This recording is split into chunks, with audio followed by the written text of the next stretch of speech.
Bonjour, le son est OK? Le son est bon?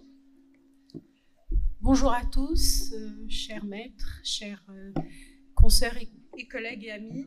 J'ai le plaisir de vous retrouver à l'occasion de ce 4e séminaire de capillaire organisé par notre service pour parler d'un sujet qui est beaucoup plus lourd que les vitamines et le zinc que vous avez vu tout à l'heure. On va parler génétique. Donc, on m'a chargé de parler des manifestations ou des anomalies du cuir chevelu lors des génodermatoses, un sujet qui est quand même très très large, donc je vais essayer d'insister sur l'essentiel. Donc, comme vous le savez, la chute de cheveux, suivie ou non d'alopécie, est souvent un challenge diagnostique chez l'enfant et un challenge thérapeutique aussi, vu que l'éventail des diagnostics étant très large et la part des choses entre ce qui est acquis et ce qui est congénital risque de poser quelques problèmes, surtout dans une certaine tranche de vie. Et le tableau clinique peut être des fois simple, mais des fois complexe quand il y a l'association d'autres signes. Il faudra avoir une approche syndromique pour décider ou porter le diagnostic sur un certain syndrome, la décision étant lourde de conséquences pour la famille et pour l'enfant et pour son pronostic. Donc, il y a de très nombreuses génodermatoses qui s'accompagnent d'atteintes du cuir chevelu ou des cheveux. Elles sont de plus en plus connues, décryptées sur le plan biologie moléculaire. Donc, on connaît un petit peu les gènes codants pour les molécules, de la kératine notamment. Et le dermatologue est forcément au premier plan, puisque même les pédiatres s'en sortent difficilement et nous adressent leurs malades pour avis. Donc, comment faire la part des choses entre une anomalie acquise ou une anomalie congénitale, une alopécie acquise, une alopécie congénitale chez l'enfant? Donc, il faut savoir que vers la fin de la première année, il y a une chute physiologique. Je ne parle même pas de la chute physiologique ou l'alopécie physiologique du nourrisson qui est transitoire. Ça, tout le monde la connaît, donc ça ne pose pas beaucoup de problèmes. Mais il peut y avoir une chute physiologique à la fin de la première année qu'il faut prendre en considération avant de décider qu'il s'agit de pathologie. En revanche, un effluvium pilaire pathologique ne se manifeste que rarement au cours de cette période de la vie. Et puis, de manière schématique, on va dire que la perte de cheveux chez un enfant qui ne marche pas encore, il faut la considérer comme étant d'origine génétique et congénitale et raisonner à partir de là. Donc, quelle démarche diagnostique devant une chute de cheveux ou des anomalies en général du cheveu chez l'enfant? Bien entendu, on va relever à l'interrogatoire les antécédents personnels, l'histoire de la maladie, le moment du début, si c'est à la période néonatale, juste après la naissance ou bien après, l'évolution de la maladie, les signes associés, s'il y a des cas similaires dans la famille. Bien entendu, l'examen va comprendre non seulement le cuir chevelu, mais l'ensemble des poils du corps, et il faudra voir si la chute, l'alopécie ou les anomalies sont diffus ou localisées, si c'est cicatriciel ou non, inflammatoire, s'il y a des squames, des pustules. Chaque élément compte dans notre démarche diagnostique pour notre orientation. Et puis, bien entendu, il faudra s'aider de toutes les méthodes qu'on connaît pour le cuir chevelu, pour un petit peu essayer de voir s'il y a des anomalies de la tige pilaire.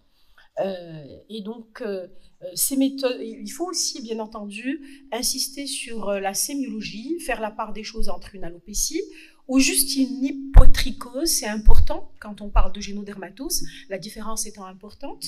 Donc, l'hypotrichose étant juste un déficit quantitatif de cheveux diffus, souvent d'origine génétique et avec un début précoce en général. Donc, si on a une alopécie, on peut avoir un doute. Si c'est une hypotrichose, il faut bien réfléchir. Et puis, on va rechercher la dysplasie pilaire. Alors, la dysplasie pilaire, ce sont toutes les anomalies de la tige pilaire. Et bien entendu, pour ça, on a un outil précieux qu'on utilise de plus en plus.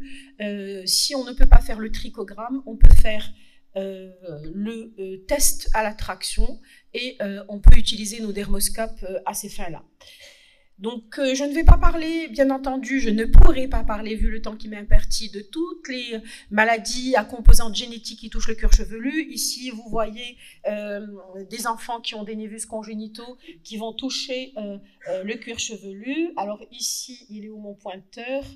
Voilà, donc là, de toute façon, vous le voyez, un névus congénital du cuir chevelu avec une alopécie, un autre avec une atteinte du visage s'étendant au cuir chevelu. Donc, je ne vais pas parler des amartomes et de ce genre de pathologie. Je vais aller plutôt vers des maladies un peu plus, on va dire, costauds, entre guillemets. Alors, quelles sont les méthodes? On a dit le test de traction, je crois que je ne vais pas insister, tout le monde sait comment le réaliser. J'insiste, chez l'enfant, il faut prendre une grande touffe d'une 50aine de cheveux, parce que souvent, on ne tire que quelques cheveux. Ça ne permettra pas de savoir si la traction est positive ou pas, puisqu'il faut qu'on ait les 10%. La marge des 10% pour dire si la traction est négative ou positif si c'est plus. Donc même chez l'enfant, ça va faire un peu mal, mais il faut quand même faire une bonne traction. Le trichogramme, on l'a pas, mais on peut s'aider de trichoscopie grâce à nos dermoscopes. Donc un élément qui est très important aujourd'hui pour voir non seulement l'état du cuir chevelu, mais aussi les anomalies de la tige pilaire. Je vais montrer quelques exemples. En cas de difficulté, on va réaliser une biopsie, bien entendu, si on pense à une pathologie inflammatoire ou autre.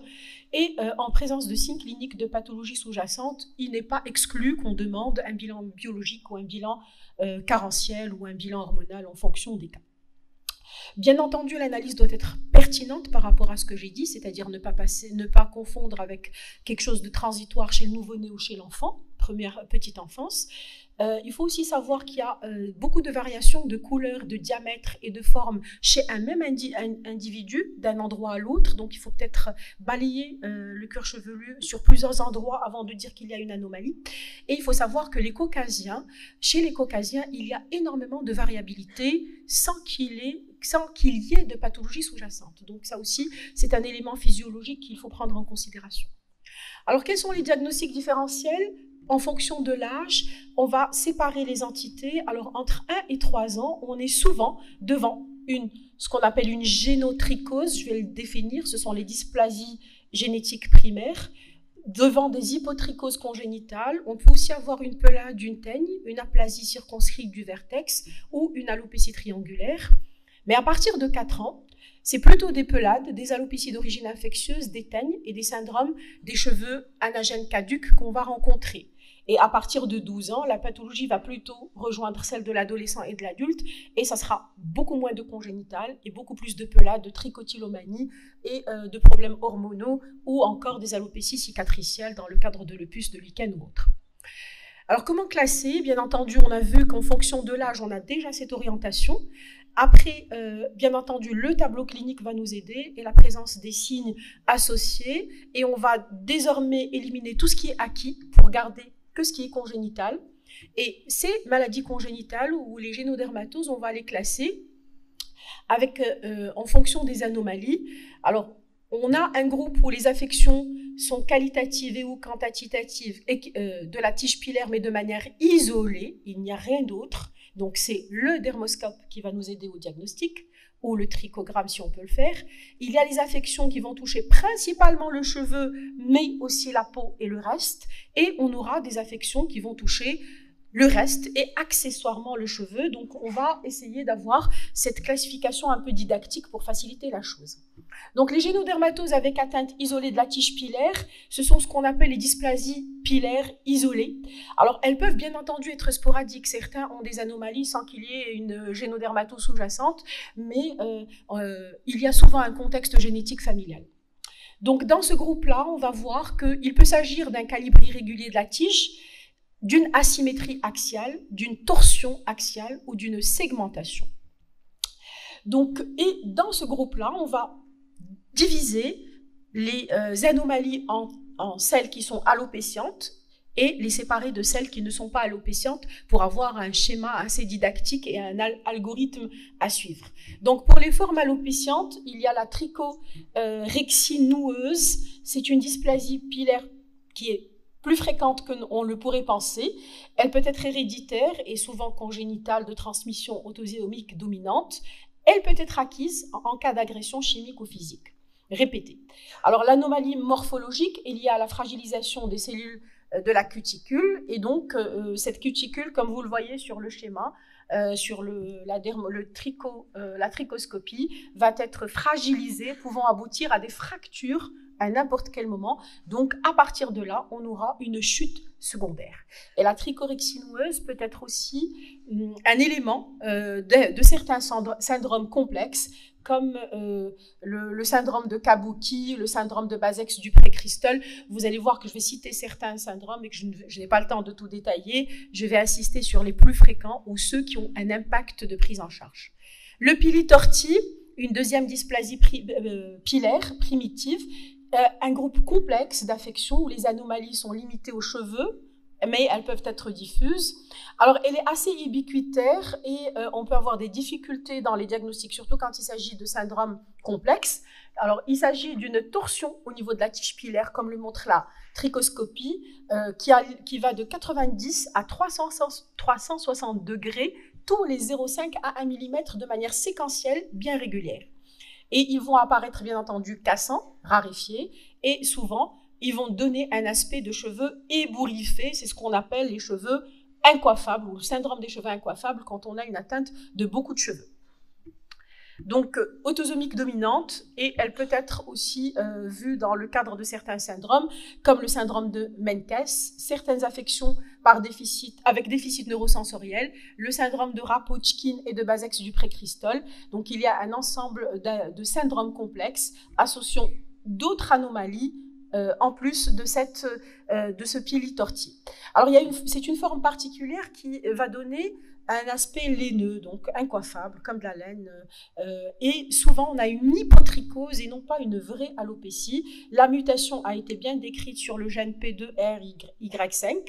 Donc, voilà, comme on voit ici sur la trichoscopie, vous voyez la séquence torsadée à un intervalle régulier de 0,5 à 1 mm. Donc, avec un dermoscope, voilà ce qu'on voit. Alors ici, vous avez des cheveux qui sont complètement tortueux à pratiquement 180 degrés. Donc, on voit bien sur la photo.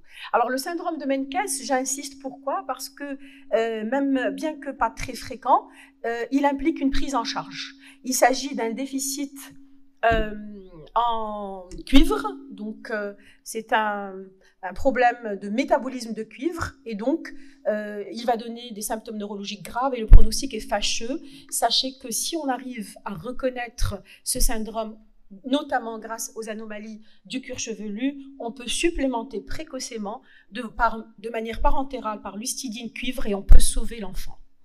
Alors, il faut savoir que le cuivre par voie orale est complètement inefficace. Donc, c'est ce qu'on appelle le syndrome des cheveux crépus, c'est la même chose. Alors, regardez ici, voilà l'aspect un peu en acier ou vraiment crépus, incoiffable de l'enfant. Et ça, c'est l'IRM cérébral qui montre aussi des artères complètement tortueuses et qui explique les anomalies neurologiques. Donc là encore, un autre syndrome complexe, je ne vais pas détailler, qui contient aussi un pili-torti. Donc juste pour dire que cette anomalie, cette dysplasie, peut se retrouver dans un ensemble de syndromes complexes. Donc il faut absolument essayer de regarder ce qui se passe sur le cuir chevelu, sur le tégument, mais aussi s'il y a une apathie, s'il y a une hypotonicité de l'enfant, s'il y a des anomalies neurologiques. Donc un examen complet est souhaitable. Alors, les formes non alopécientes, on va trouver ce qu'on appelle le pili annulati. C'est une succession de bandes sombres, normales et de bandes claires. Alors, on le compare souvent au Mikado. Donc, on dit que c'est l'aspect Mikado. Il y a le syndrome des cheveux incoiffables avec une autre anomalie dite pili-canaliculi, qui est plus rarement observé que les autres, et on le voit dans certaines entités comme l'hypotrichose de type Una. Il va donner une hypotrichose un peu centrale, et donc là, il n'y a que la dermoscopie ou le trichoscope qui va nous montrer ces anomalies-là. Et bien entendu, on peut avoir d'autres syndromes comme ici, où on a des anomalies dentaires, une kératodermie palmoplantaire, une certaine dysmorphie faciale et des cheveux souvent avec une hypotrichose plutôt qu'une alopécie, et quand on va regarder, on va trouver ces anomalies de la tige pilaire. Alors, on parle de piligerminie ou de trichoptylose quand il y a des fractures longitudinales, c'est-à-dire pas une section transversale, mais sur la longueur de la tige, comme vous le voyez ici sur la trichoscopie, et le résultat sera des cheveux fourchus, et on peut voir ça dans certaines entités, on va en parler tout à l'heure. Les cheveux laineux, isolés ou woody hair est une dysplasie liée à une torsion importante de la tige pilaire avec une section elliptique. Et l'anomalie est souvent localisée, on peut l'associer à un amartome, on peut l'avoir dans d'autres syndromes complexes. Maintenant, on voit les hypotrichoses isolées ou avec atteinte mineure du tégument. Donc, on parle d'hypotrichose simplex du scalp, donc une atteinte exclusivement du cuir chevelu, probablement liée à des mutations non-sens d'un gène codant pour la cornéodesmosine et une glycoprotéine. Et donc, on aura un problème d'adhésion et donc une fragilité du cheveu par rapport à ça. L'hypotrichose de Marie-Ouna, on en a parlé tout à l'heure, va donner un aspect d'une tige pilaire aplatie, épaissie et souvent tordue, comme on a dit, c'est un pili annulati, et elle peut être liée aussi à plusieurs mutations. Le syndrome des cheveux anagènes caducs, il serait beaucoup plus fréquent qu'on ne le pense, et ce serait un diagnostic différentiel important à faire avec les alopécies acquises notamment de l'enfant. C'est une pathologie autosomique dominante d'apparition progressive chez l'enfant, avec des anomalies un type d'arrachage facile des cheveux sans douleur et les cheveux vont partir en touffe. Le trichogramme est caractéristique, il est constitué presque exclusivement de cheveux en phase anagène, 80 à 100%, dystrophique au moins à hauteur de 50%. Et on va parler d'un aspect en chaussettes descendues, malheureusement je ne vous ai pas trouvé de photos de chaussettes descendues, ou encore un aspect en queue de souris. Là, les auteurs des articles insistent sur la recherche de cette anomalie-là. Les alopécies congénitales universelles, il n'y a pas d'anomalie particulière. L'hypotrichose localisée autosomique dominante, elle est héréditaire et elle va épargner la pilosité faciale, pubienne et axillaire. C'est très important, mais elle va toucher non seulement le cuir chevelu, mais aussi les sourcils, les cils, le tronc, ce qui la caractérise par rapport aux autres entités précédemment décrites. Les génodermatoses avec une atteinte élective ou principale des cheveux et des téguments, donc c'est là où on va trouver les maladies qu'on connaît un peu plus, comme le syndrome de Netterton, le syndrome de Menkes dont je viens de parler, je vais encore en parler, la trichodystrophie avec tous ces types et les différentes dysplasies ectodermiques avec hypohidrose, atrichie, les anhydrotiques, etc. Alors, la première manifestation dans ce groupe ou maladie, c'est le Monier-Trix.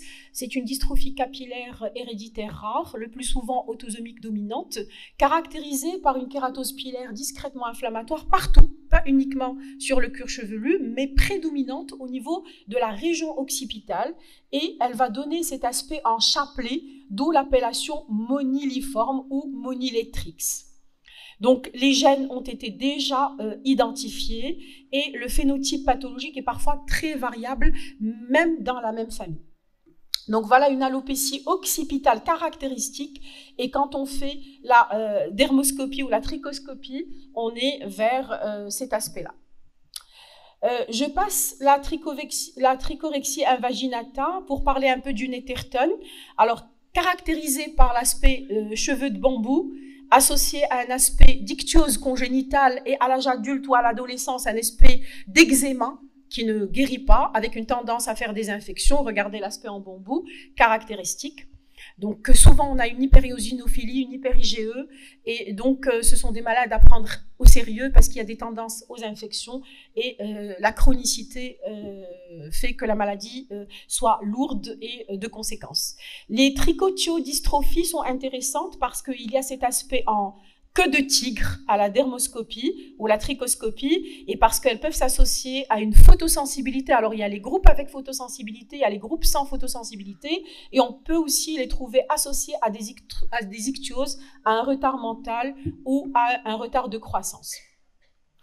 Donc, d'autres syndromes beaucoup plus rares, je ne vais pas insister pour dire que il faut quand même, quand on a ce genre d'anomalie, regarder avec le dermoscope. Il faut qu'on s'entraîne à reconnaître les anomalies de la tige pilaire qui pourraient un petit peu nous aider. Et puis, on a tout le groupe des syndromes ou des génodermatoses avec aspect laineux et qui s'associent à des kératodermies palmoplantaires. Alors, on a souvent beaucoup de kératodermies palmoplantaire congénital qu'on n'arrive pas à classer. Et je pense que c'est le message là, et de regarder le cuir chevelu, il permettra peut-être d'aller vers une entité bien déterminée, comme le syndrome de Naxos, le syndrome de Kharjaval, je vous laisse après regarder, le syndrome de Neumann. Chacun a des anomalies associées, en plus de la kératose pilaire et de l'aspect frisé ou laineux. Donc des syndromes beaucoup plus rares, comme le syndrome de Chand ou la neuropathie à axone géant. Et puis je termine avec les génodermatoses avec atteinte non dominante des cheveux et des téguments, comme la maladie de Menkes et la dysplasie ectodermique. La maladie de Menkes, j'en ai parlé tout à l'heure. J'insiste sur les dysplasies ectodermiques parce qu'il n'y a pas une seule dysplasie ectodermique, il y a tout un groupe. Pour nous, ce qui nous intéresse, ce qui est intéressant, c'est de chercher s'il y a une anhydrose qui compromet le pronostic de l'enfant, avec les hyperthermies, les hypélepsies en cas de fièvre. Donc il faudra des conseils, il faudra des boissons fraîches, il faudra climatiser les salles, etc. Et de toute façon, j'ai bientôt terminé. Donc là, c'est tout un groupe. Voilà des photos du service avec les anomalies dentaires que vous connaissez, l'alopécie, la kératodermie palmoplantaire. Encore une photo avec une syndactylie. Donc on est toujours dans les ectodermies dysplasiques. Donc, beaucoup de syndromes sont décrits, rares, mais on peut tomber un jour sur l'une de ces entités. Alors, pour terminer, il faut savoir que tous les syndromes du vieillissement cutané, y compris le progéria, peuvent s'accompagner de alopécie, que d'autres maladies avec des anomalies de métabolisme peuvent s'accompagner d'alopécie, notamment le déficit en acides aminés avec des hypopigmentations du cheveu et une hypohydrose.